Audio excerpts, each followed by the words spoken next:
Hello, everyone, and welcome to the Musella Foundation Brain Tumor Webinar Series. Tonight's topic is on sonodynamic therapy, and our special guest speaker is Dr. Vijay Agarwal.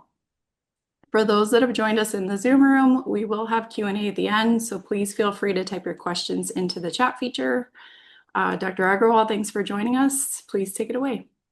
Yeah, thank you so much, Vanessa. It's always a real honor to be a part of this series. What Al and Vanessa, the work has been pretty astounding, and as you know, it's a bit of a labor of love with glioblastoma, and so very appreciative of the work and the patient education that comes from the Musella Foundation. So thank you very much.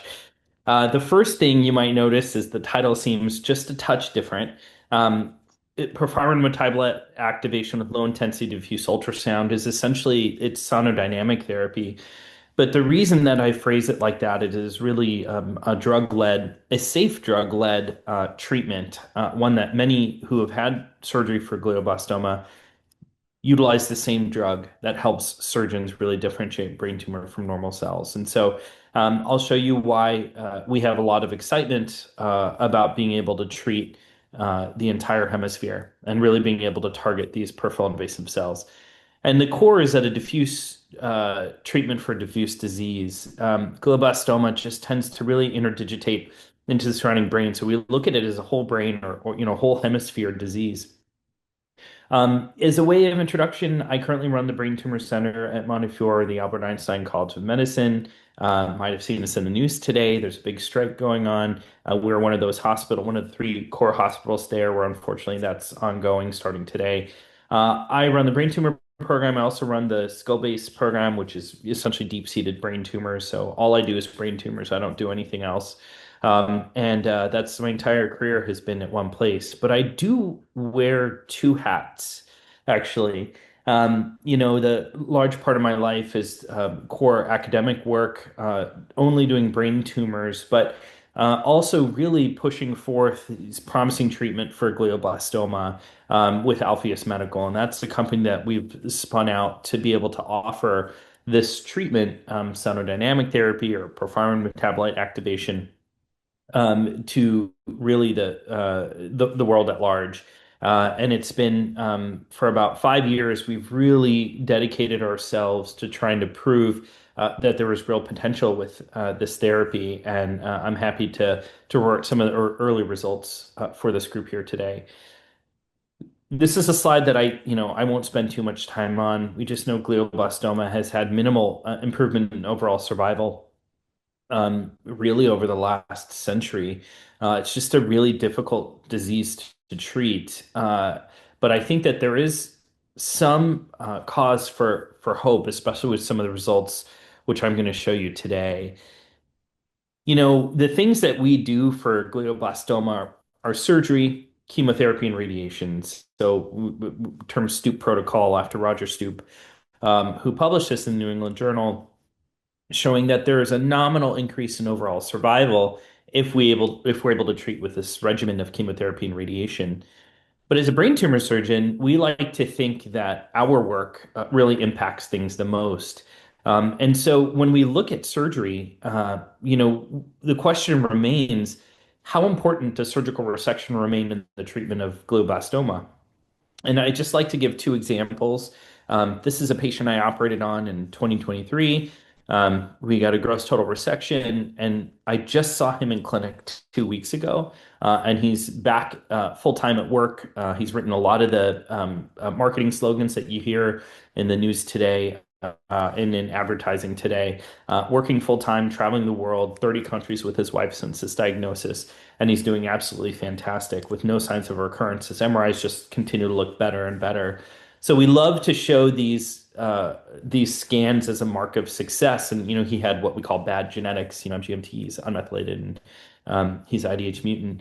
But why did he have such a good long survival? And really, as a counterpart to this, this is a patient, unfortunately, who was 21 when he came to see me. He was a junior in college at a very well-known university in the Northeast, with headaches, majoring in mechanical engineering. Very, very smart kid. Really bad right temporal tumor. We got a good resection. We pulled the piece out of his brainstem and really spent a lot of time resecting this, knowing that the more we got, we would hope the longer that he would be able to live. And good scans over time. However, that last patient was 2 years out most recently and looked absolutely fantastic with no signs of recurrence. But this 21-year-old with similar genetics, unfortunately, within 9 months had bilateral recurrences. So just off the ventricles on both sides. And his most recent scan, more recently, just showed significant progression of disease. And so I think the post-op scans tend to look, pretty good. So I don't think surgery definitely impacts survival, but I don't think it plays as big as a role as we think it does. And as we mentioned before, chemotherapy and radiation have had, weeks to months increase in overall survival here. And then, the difficulty in glioblastoma has been really this translation. How do we take these promising treatments that we have early on, and how do we then apply them in clinical trials? That translatability has been very, very tough.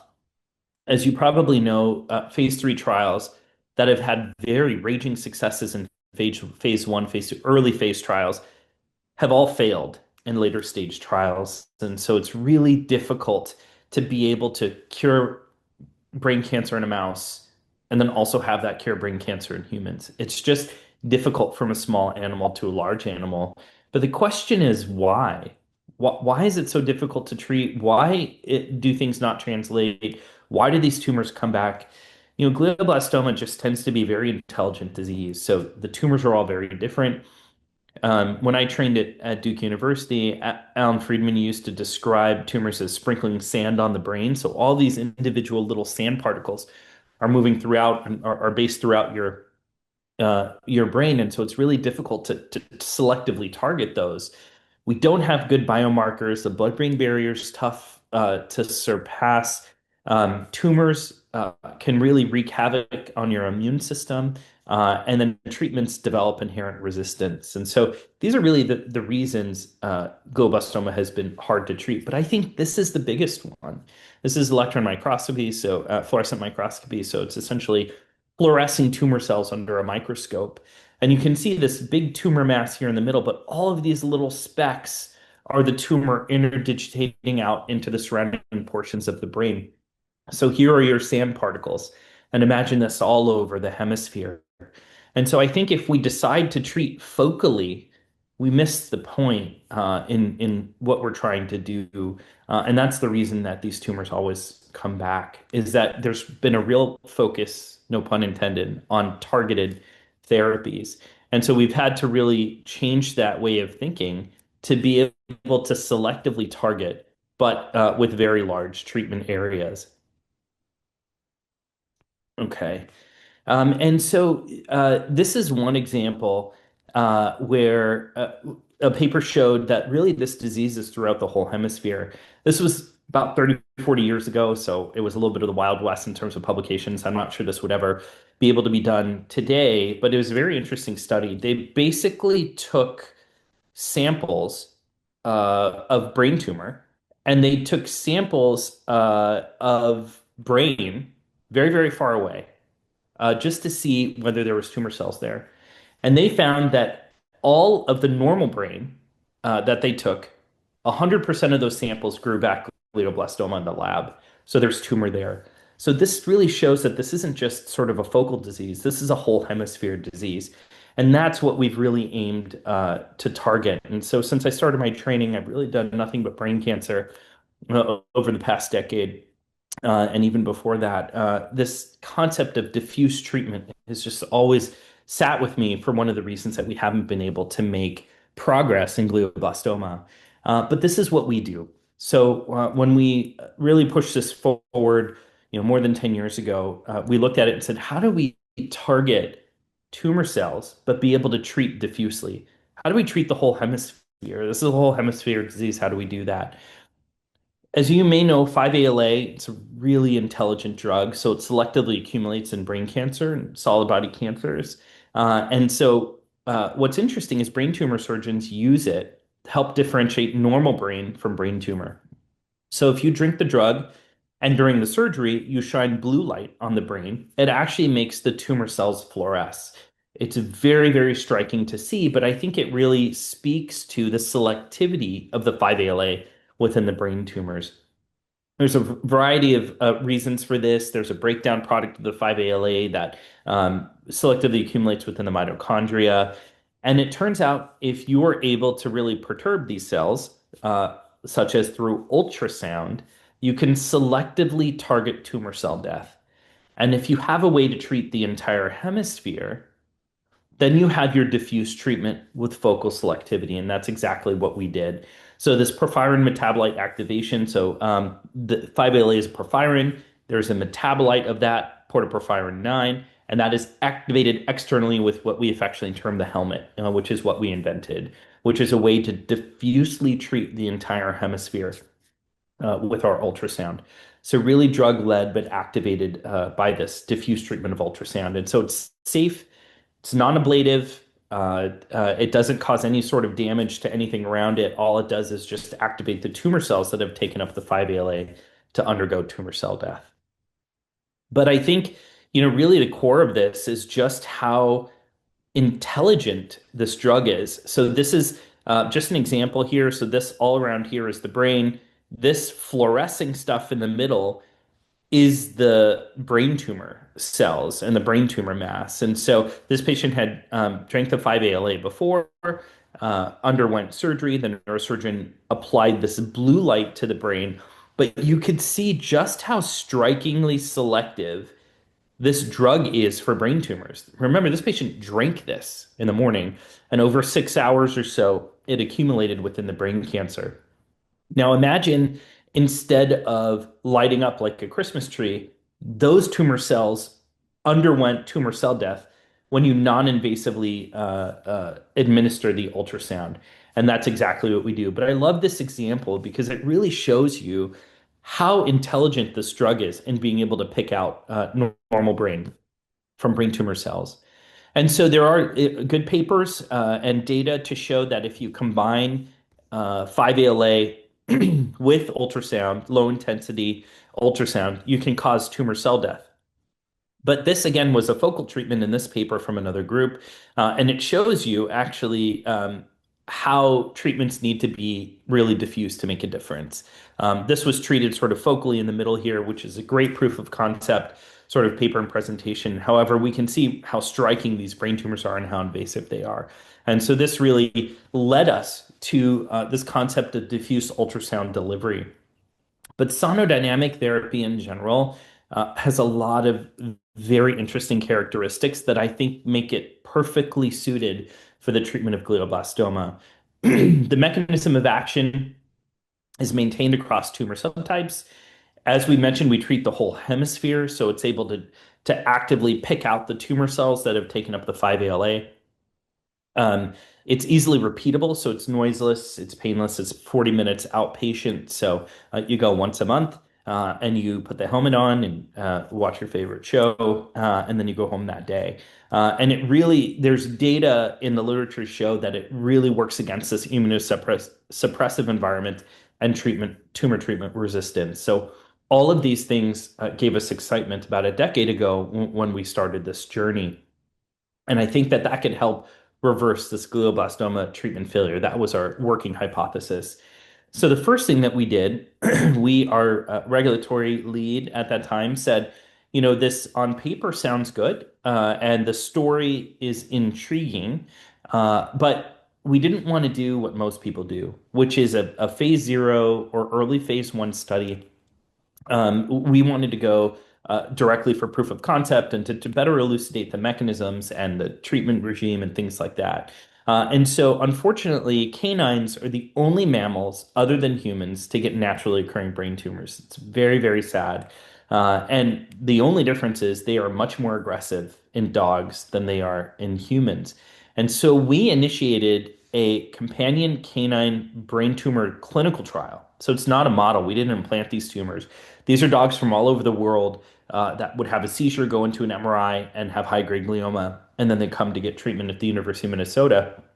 And that's where our treatment was administered. But one of the things that we did was we were able to show not only, as I'll show you, extension and overall survival, but we looked at a cellular level in terms of what's happening. But this was a tough one for me because these are my boys, two French bulldogs, Roman and Titus, and the study centered on French bulldogs because brachycephalic dogs tend to generate to have brain tumors for a variety of different hypoxic mechanisms, etc. So this was a really tough trial for me early on to do, but I really believed in the work that we were doing. And I've said this before, but it's not a model. It's a canine companion clinical trial. There's naturally occurring high-grade glioma. This is a dog who would fly in via private jet from London for his treatments. The way that this would work is you have an MRI that looks like high-grade glioma. They receive our treatment, and then they undergo surgery for resection of their tumor and biopsy for us to see sort of what's going on. And then they receive our monthly treatments in the exact same way that our human clinical trials have gone. And as a reminder, these tumors are even more aggressive than human brain tumors. And so our hope was that if we're able to control canine naturally occurring high-grade gliomas, the results would be even more profound in the humans. And so we were able to conduct this all at the same center with French bulldogs, as I mentioned before. But unfortunately, prior to us, nothing had ever really worked experimentally for the treatment of French bulldogs. They even found that some treatments that they had for other breeds of dogs, unfortunately, didn't work for French bulldogs. They're very hypoxic. They have different sort of anatomy, and so the bar was quite low here. It's unfortunate, but the French bulldogs over about 15 years could only get to just under 2 months of survival from diagnosis. And that's really treatment agnostic. Tons of immunotherapy, immune checkpoint inhibitors, personalized vaccines. They tried everything there to try to extend the overall survival. But what we were able to do with that is to really get a matched control. Same surgeon, same center, same food, same ICU, to really compare with the previous treatments. And so our mark was 2 months. If there's some way we could extend that survival. But as I mentioned before, we really looked at a cellular level and we found a striking localized tumor cell death response. And so we treated, like I mentioned, the whole hemisphere. However, only the tumors exhibited these high markers of programmed tumor cell death, cleaved caspase 3. So we knew that there was immediate tissue impact. We were causing the tumors to die immediately. And this led to an increase in overall survival by greater than 4x. So that would be much longer if you translate that into humans. And so this is a synthetic control, as I mentioned before, but it's center, breed, age, we match them perfectly at the same center. And we recently published this experience as well. And so, you can't have one without the other. You got to kill tumor cells, and it has to be enough to be able to increase overall survival. So only after we started to get results from this study did we say, we need to move as quick as we can into humans. But there's a couple things I want to point out here. It's not just about extending life, it's about extending the quality of life. And I'm not going to play these whole videos, but I wanted to show something in particular here. My French bulldog, Bouchon. Bouchon would probably not be here today if it wasn't for the medical trial. The ultrasound technology is now 3 treatments in, and I have my dog back. He went from being a very sick dog to being my dog. He sleeps, he he farts, he runs, he plays, he grunts, he makes gremlin sound. And really, the point of showing that, and we have access to all of these videos, so I'll give you a link to our website, was that we didn't just extend, that was actually our first French bulldog enrollee in the trial. We didn't just extend Bouchon's survival. I think it's really striking for her, for the owners, that they feel like they got their puppy back. It was the way that they interacted with him and his mannerisms and, playfulness and the things that he did before he got sick. And so I think it's extremely important to extend survival, obviously, but you want quality survival. You don't just want survival that doesn't have quality of life associated with it.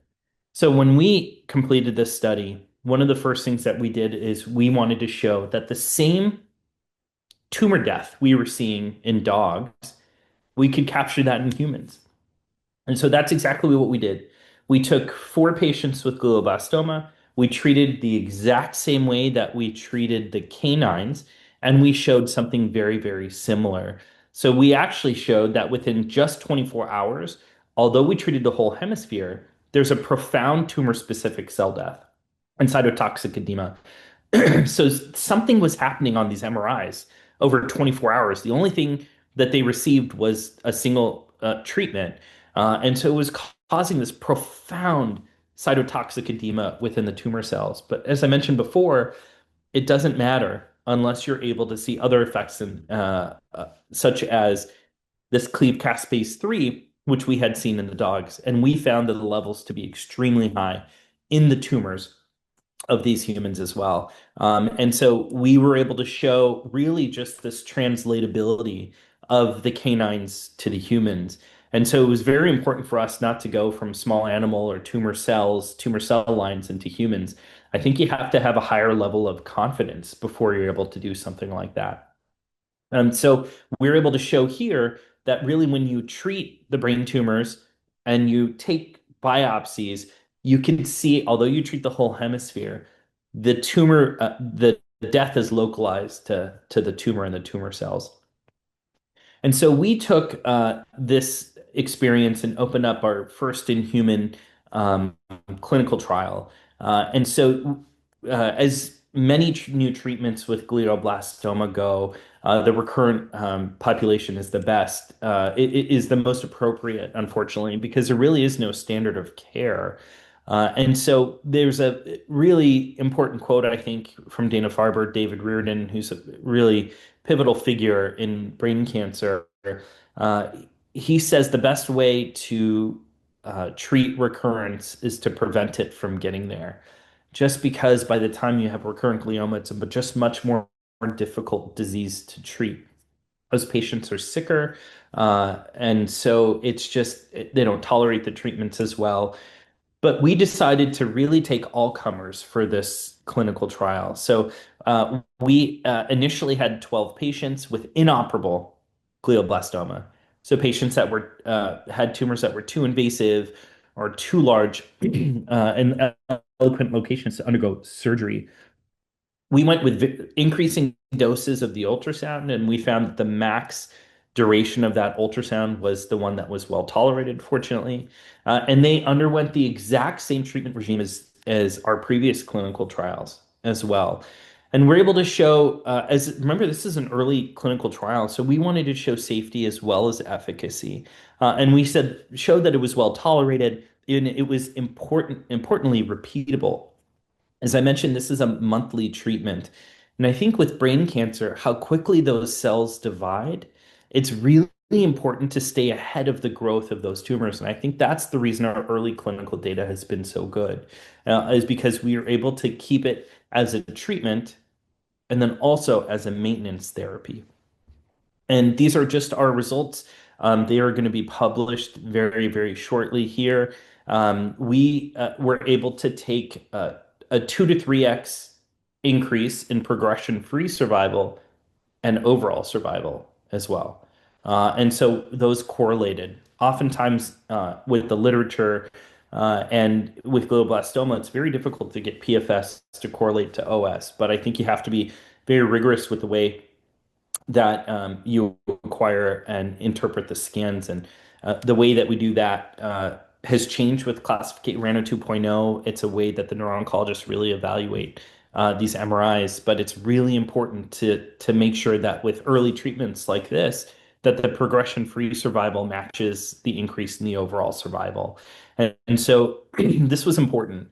So at this stage, we're able to show that there is immediate tissue impact. So essentially, you treat the whole hemisphere, but there's immediate tissue impact within the tumor. That allows for longer periods before the tumor comes back, which then leads to an increase in overall survival. And that flow has to be maintained, I think, for any effective treatment for glioblastoma. This was an early clinical trial. And as I mentioned before, the models are very, very poor. I'm probably getting an email every week about some treatment somewhere that's cured GBM in a mouse. And there's a lot of excitement around these things. And it's really important to the discovery process. But we should be very careful about taking early clinical success in small animals and in cell lines and translating that into humans. I think that's a dangerous proposition. But people can say, Vijay, this was an early phase one. It's not a randomized control trial. You told us yourself that it's difficult to interpret that kind of data. And I think unless you have a randomized control trial, there is no apples to apples. But what we decided to do is we saw some really promising data from this early first in human study. So we tried to uh, uh, surmount that trouble by doing a couple things. We enrolled another 10 patients that had pure glioblastoma, so had the bad genetics, and we treated them with our treatment and showed a significant extension in overall survival as well. But one of the things that we did here is we decided to propensity match these patients. And what this means is we paid to have access to 42 million patient records across the country at National Cancer Institutes in recent history because we didn't want to go too far back when the treatment sort of standard of care was different. So these are all within the last 3 to 5 years or so. And we took these 42 million patient records and almost exactly matched each of our first in human 12 patients. So tumor location, genetics, everything that you can match, we matched them exactly. And some people can say, well, what if that one match was off? What if all your matching criteria for that one patient was just, was an outlier? There were so many patients in this database that we did a 5-to-1 match actually, and then averaged across the 5 patients. And that really allowed for any of the outliers to be normalized. And we were able to compare using these 42 million patient records to our patients to show a significant extension in overall survival. So in the real world data cohort, it was about 9.8 months. And in the first in human trial patients, it was 16.2 months. So we're able to show a significant increase in overall survival in these patients. And so like I said, it's 58 patients total, was 5-to-1 match. And the overall survival was just much, much longer when you compare our data to the real world data. And so I think randomized control trials are king. There's nothing that beats a randomized control trial. However, there are ways to bridge that gap. And unfortunately, this is a very expensive and a very time-consuming process, but we really didn't see any other way to really translate the early excitement we had in our first in human patients to more objective measures, like comparison with a propensity match real world data set. And this group we used, it's called Penalgo. It's a very respected real world data group. But we felt that this was one of the only ways that we could really develop excitement and generate excitement about the data outside of the immediate group that we were working with. And so I think in the recurrent GBM setting, this is our data, Alpheus versus control, 2 to 3x increase in PFS and median overall survival. We presented this at SNO a year ago, and this was multi-center. And so one of the important things that we did with the trial is we tried to poke holes in the sort of the way we were doing things early on. We said we don't want to do one center because people may say, everyone at that center does really well. And so we did a multi-center first in human trial. So our first time treating humans, we did it with 3 centers across the country with different populations, different socioeconomic status, and that included our 10 additional patients as well. So the 22 total patients. We repeated every 4 weeks. And as I said before, we were able to cause this really localized tumor cell death. We treat the whole hemisphere, but only the tumor cells were dying. And that led to a significant increase in overall survival.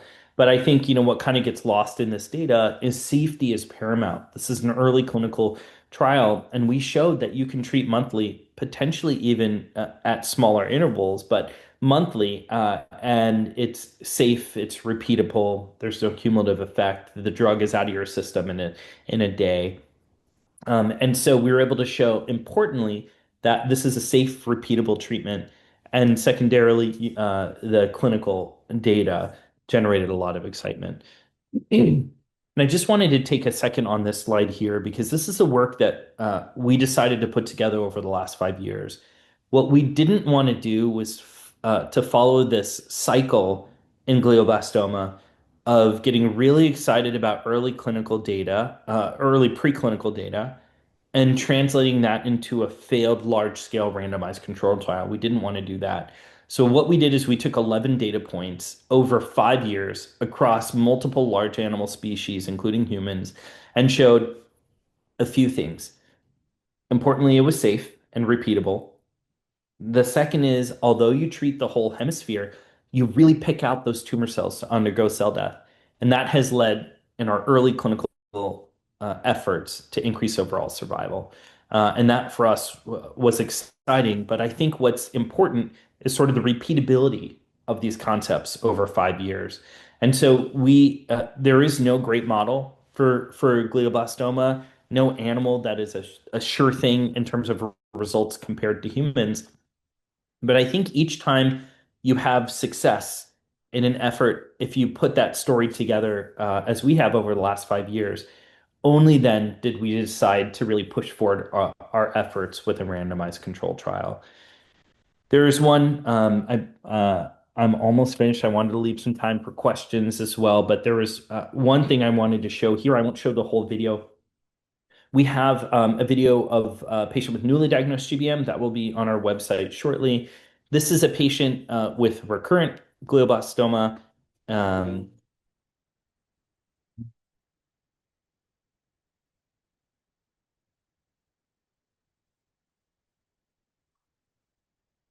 My name's Krista, and I was diagnosed with glioblastoma 3.5 years ago.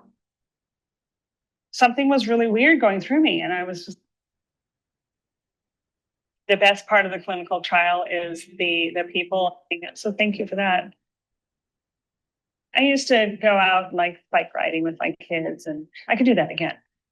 I'm just watching myself and seeing new old things happen again. Well, throw the bikes on the car and do it now. Well, I originally just thought I would reach the usual, average is 1.5 years to live through it, but it wouldn't be 3.5 years so far. Every single day is a milestone for me. I'm happy to be here. I have so much joy in life. There's one thing I wanted to point out with Krista's story, which is quite remarkable. She was one of our first 12 patients that were enrolled. And when she came to us, she was in the middle of her treatments. And I, really wasn't thinking. And I asked her, this was over, getting in winter. And I asked her what she was doing for the holidays. And I think she was realizing this too. She said, I hadn't expected to live to Christmas. And that was 3 Christmases ago. So Krista is now 3.5 years after recurrent brain cancer, currently still on trial, getting treatments once a month. And the reason that I wanted to play that video is because she mentions riding her bike and doing new old things. It's the same thing that we saw with Bouchon. It's about the quality of life. It's not just the extension of life. So we want people to live much, much longer, but we want people to feel really, really good. And I think quality of life is very, very paramount. And that's one of the biggest things that's come over the last 5 years is that we've not only seen people live longer, we've seen them live really, really quality lives. And that's really important to us moving forward. One of the things when you look at anything in early glioblastoma, I think you have to attack the disease from multiple angles. It's a really intelligent disease. That slide I showed earlier of all the reasons that glioblastoma is really difficult to treat, you have to be multimodal in the way that you attack glioblastoma. And this is some exciting work that we're doing here. Hopefully on the next Musella talk, I'll be able to update you on some of this sort of exploratory work that we are doing. But we're able to show, although we treat the whole hemisphere, we're able to pick out those tumor cells in that what we call the peripheral invasive zone. As Dr. Friedman said, the sand that's being sprinkled. You want to target that sand. You don't want to target that clump of cells that's in the middle. Brain tumor surgeons can do that. Other treatments can do that. But you really want to target these interdigitating cells. But what's interesting is when you look at the early preclinical data with sonodynamic therapy or this porphyrin metabolite activation, as we call it, you see a potential profound synergistic effect with immunotherapy. And so it turns out that this treatment drives tumor selective antigen release. So basically presents those tumor cells to the immune system to develop memory. And so there are different things that you can do to really amplify that effect. And so it's really important if you want to extend overall survival to kill tumor cells, but then to also prime the immune system to recognize the tumor as a foreign entity and really attack that as you move forward. And so we're doing a lot of really what I think is exciting. The science is always very exciting to me. I don't really like any, the business side of medicine and innovation. These are the things that I love, and the reason that I do it is to look at these combinations. And we've had a lot of promising immunotherapies come to us to want to partner. And so I think this is really something for the future. And I think it's really translational. And I think these are things that can move quite quickly. So different immune checkpoint inhibitors, different personalized vaccines, things like that. So we have ongoing and upgoing work really aiming to better characterize this, what cells are released and how profound is that effect.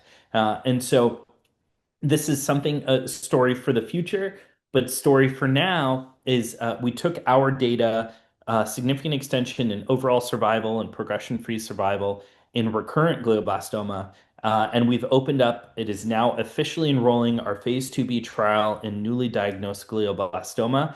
So it'll be about 100 patients. It's a randomized controlled trial. As I said before, RCTs are king. This is really the only way that you're able to really compare apples to apples. It's international trial, so 8 centers in the US and 2 centers in Germany. And the endpoints are going to be progression-free survival and overall survival here. And what we like about this trial is you don't give anything up. So it's the standard of care, surgery plus your Stoop protocol. We call it standard of care plus. So it's really the standard of care plus the sonodynamic therapy or the porphyrin metabolite activation.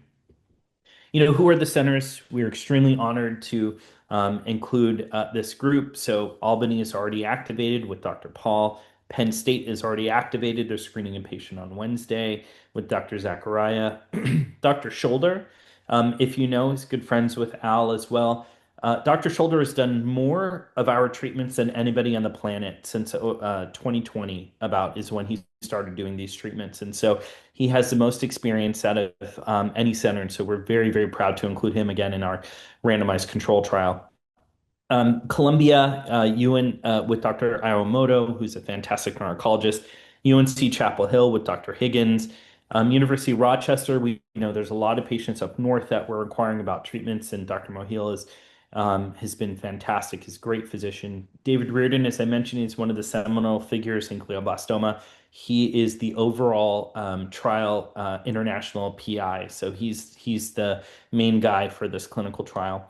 And then NYU. So we have a lot of sites within the US, Sloan Kettering.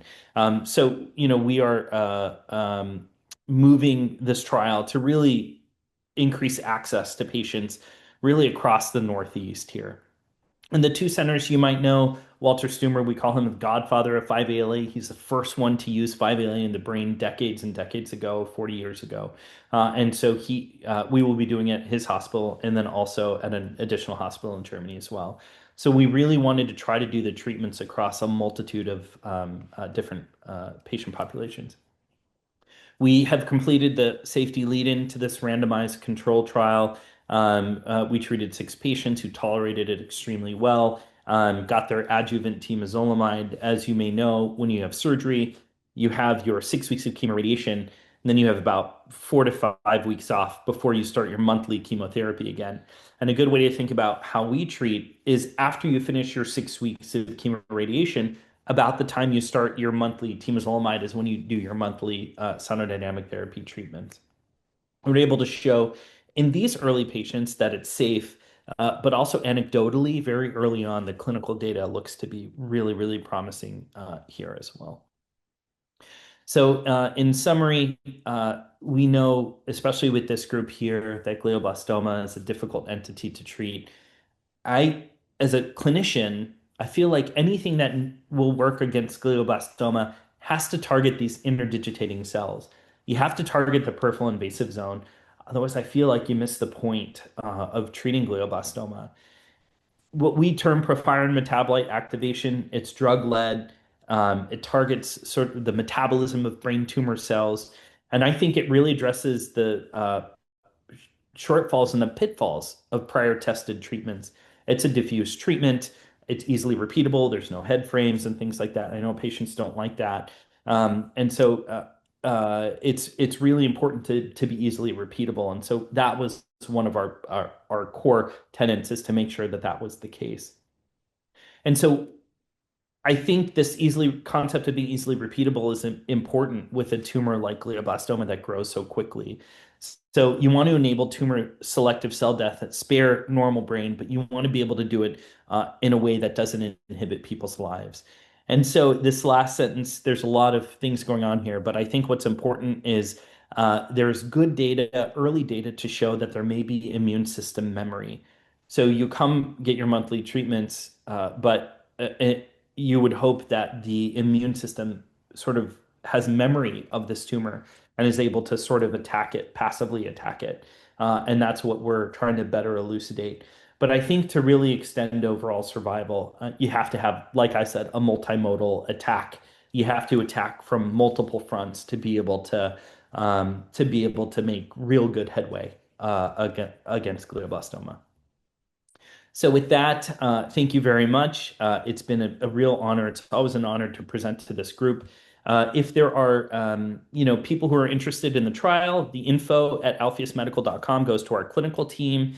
If you have questions about me or any questions for me, this is my personal email as well. And then this is our brand new website, actually, alpheusmedical.com. And so I'm happy to answer any questions. And again, to Al, who I know who isn't feeling well, but Vanessa, the work that you guys have done has just been absolutely extraordinary. And it's truly an honor to be able to present. So thank you. Thank you. This is excellent. And we do have some questions that have come in from various places. So if you have a few minutes. Sure. One of the first questions that came in was about treating one versus both hemispheres. Sure. So in the patients that have been treated so far, has it only been one hemisphere for all patients, or have you treated patients, both hemispheres, alternating hemispheres? What's been done so far? Yeah, so we have delivered the treatment on both sides. However, for this clinical trial, as the FDA, as they should be, are really focused on safety. And so they were really, I think, partnering with them. Treating on one side was the right thing to do for a new therapy. So we have treated both sides in our clinical trials. However, the treatment for this is is one-sided. In the future, we are, of course, looking at whole brain. There is a small percentage of people that develop bilateral brain tumors, but currently we treat the entire one side of the hemisphere. Okay, and when it comes to tumor location, have you found better efficacy with supratentorial versus infratentorial, or? Yeah, glioblastoma tends not to occur in the posterior fossa. It's extremely rare. And so we treat above the posterior fossa, so supratentorial compartment. I think, we are able to attack the posterior fossa. The treatment fields go there, the 5-ALA goes there. But we're just targeting the vast majority of GBMs, which are generally supratentorial. Okay. And just going back to the trial that was done in recurrent GBM, can you talk a little bit about patient characteristics? Because if I remember correctly, it was open to patients with multifocal, multicentric, maybe not even first recurrence. Yeah. So we decide, almost foolishly, it's a really good question, Vanessa. In retrospect, I don't think I would have done what we did. We just took patients that were too sick. We were fortunate that those results, that those patients that we showed a significant extension in PFS and OS, we took multiply recurrent patients. We had a patient who was on his seventh recurrence when he came to see us. The majority of the patients were actually multifocal. These are characteristics that are usually eliminated from clinical trials because those patients do so poorly. We had a patient who, as many patients are, came on, he was on steroids. He had diabetes, wasn't taking his medicines. He developed abscesses in his thighs from his uncontrolled sugar, got those drained, and unfortunately died of a pulmonary embolism, totally unrelated to the treatment. However, those overall survivals play in. So our numbers incorporate deaths like that, unfortunately. And so we had multiply recurrent patients, some with multiple recurrences, and the majority of them were multifocal. Because as I mentioned before, we treat the whole hemisphere. So a lot of trials say if you have multiple points of cancer, we can't help you. But that's actually perfectly suited for how we deliver our treatment.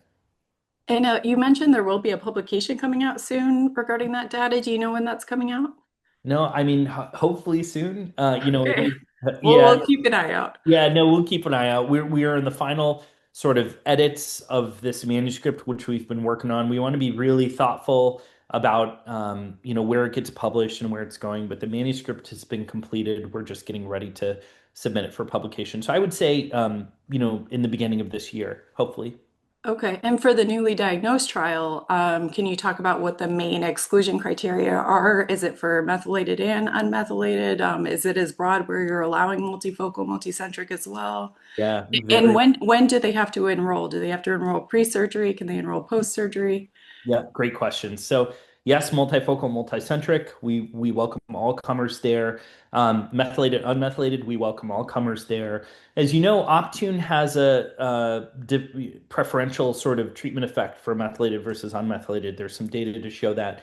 But because we work on sort of a metabolic derangement in the tumors, our early data doesn't show differentiation between methylated, methylation, unmethylated patients. And so we take all comers. For those who may not know, glioblastoma in the middle of our trial, actually, the new classification takes IDH mutant patients totally out of the category of glioblastoma now. And so a lot of the trials that have been going on, including ours, were part of the old system. And so that's the reason we enrolled another 10 glioblastoma patients. So our inclusion criteria is very, very broad.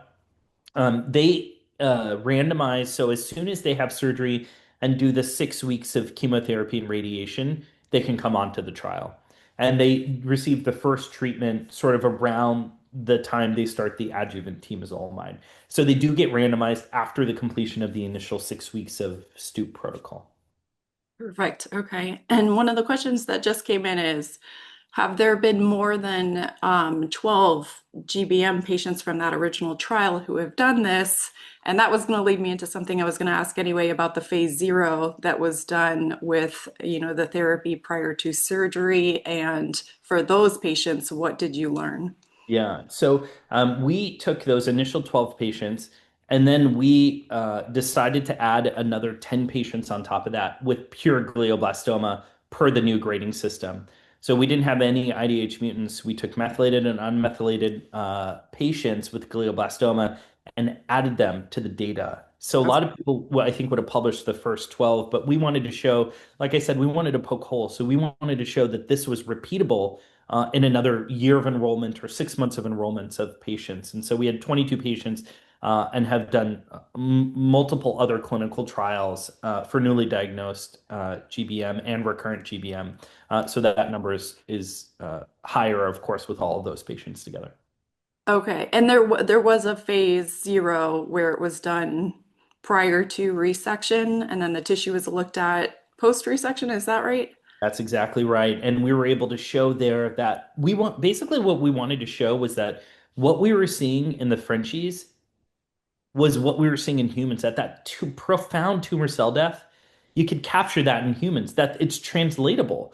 It's not like curing cancer in a mouse. These are, large animals that are strikingly similar to human GBM, and that's what we showed. That those markers of tumor cell death, we treated the exact same way in humans and in canines, and that tumor cell death, focal tumor cell death, was captured in both populations.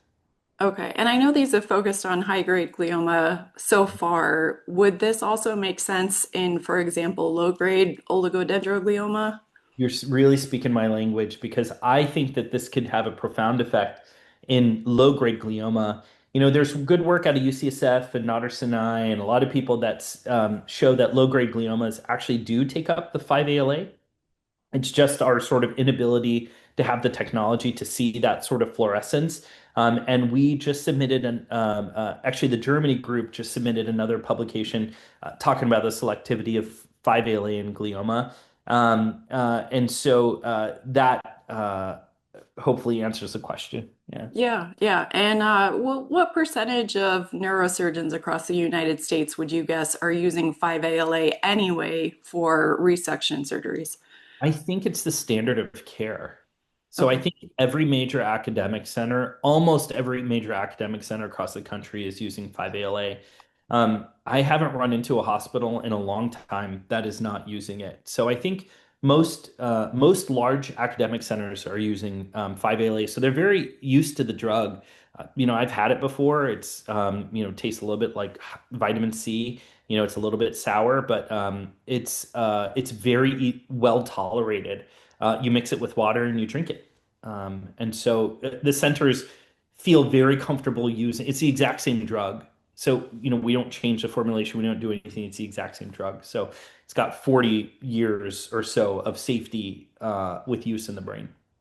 Okay. And I know the helmet has been redesigned over time. Do Mhm. patients still need to shave their head for the treatment? Yeah, I think, early internal data shows that patients may not need to.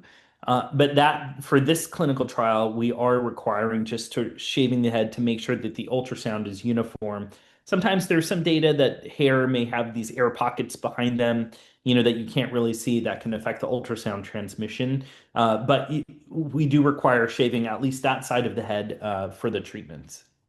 Okay. And I know the safety lead-in trial, had the 3 by 3 for the increasing sonication time, but you've always done it once every 4 weeks. How did you choose that interval and why that interval? Yeah, it's a great question. So we kind of based it on the doubling time of the tumor. And actually, in the canines that had a much more aggressive tumor than humans, much more aggressive, we varied the treatment intervals to be able to better elucidate what interval is best. And we showed that the 4-week interval significantly extended survival in the canines. And so our hope was that it would be an even more profound effect because the tumors in humans have a much lower doubling time than the glioblastomas or the high-grade gliomas in dogs. Okay. And another question that had come in is, you have your set trial protocol, but could people continue this treatment indefinitely every 4 weeks? Yeah, like I mentioned, Krista, all this is public with her video. Uh, she's almost 3.5 years into the trial. So that's after she came to us with recurrent brain glioblastoma, recurrent. So she had surgery, chemotherapy, radiation, and then a year or so later developed recurrence, and then she came to see us. And then 3.5 years after that, her MRIs continued to look better and better, and she got treatment there. So for this trial, we're hoping people stay on for at least a year, once a month. 40 minutes done as an outpatient, so it's minimal sort of impact to your life. But if you want to stay on indefinitely and you are gleaning clinical benefit, we won't take you off. Great. And I know this may be getting ahead of ourselves a little bit, but just when you were talking about the antigen presentation and the immunostimulatory effect, do you think that this is going to be a perfect pairing? Assuming you can get approval at some point, could this be paired with immunotherapy? Yeah, I think so. There's a lot of power there. So my hope is that we can, I would love to get this approved to be able to offer this to everybody. So This is a great treatment for it's sort of class, socioeconomic status agnostic. It's everything. It's easy access. My hope is that we get this approved, and then the world can find out if there are combinations that are even more effective. And that would include things like combination with immune checkpoint inhibitors, other immunotherapies, and things. So I think that there's a lot of power in that combination, especially for particular patients. And so I think the world will kind of experiment and figure out what that's like after hopefully this becomes available to everyone. And do you see potential for approval after the 2B, or do you think this is going to need the full phase 3? Yeah, that's a tough thing. Barely know what I'm doing tomorrow. So, looking ahead at what comes from the trial, I'm just really focused on getting people the information they need, getting the patients that we need to be a part of this trial and be well informed. Sort of what happens beyond that is sort of part of the company machinery. I'm not too sure.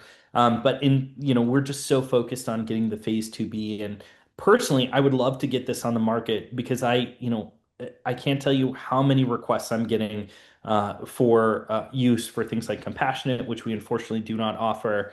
And so I would love to just make this available as soon as we can to the world at large.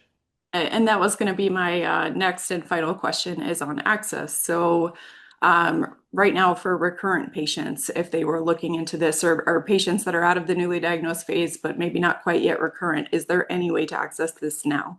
Yeah, unfortunately, at this time there is not, and the reason is I have a file of all the people who contact me, and it's um, all across the country, regular sort of working people, salt to the earth, from all the way through all across the country, through celebrities, through a lot of people reach out to ask, and we never want to say yes to one person and no to another.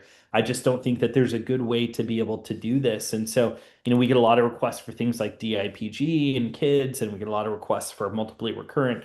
But we, just to make it equitable, we do not offer much, to sort of my disappointment, compassionate care. I think it's probably the good business decision, sad decision, sort of otherwise. But yeah, just newly diagnosed GBM is the population we're focused on enrolling. Okay, and no other trials planned in the near future? No, I mean, this is a huge undertaking for us, 100 patients, international trial, 10 centers. Mhm. So this right now is we have some experimental things going on, but this is a trial we're really focused on enrolling. Perfect. Okay, I think that's all of our questions. Dr. Agarwal, thank you so much for this presentation. We've been following this therapy for years and are really excited and hopeful for it. So thank you for sharing today. And thank you so much for the work that you guys do. I can't tell you how much I respect and I'm humbled to be a part of it. Thanks so much. Yeah, thank you, everybody. Have a good night.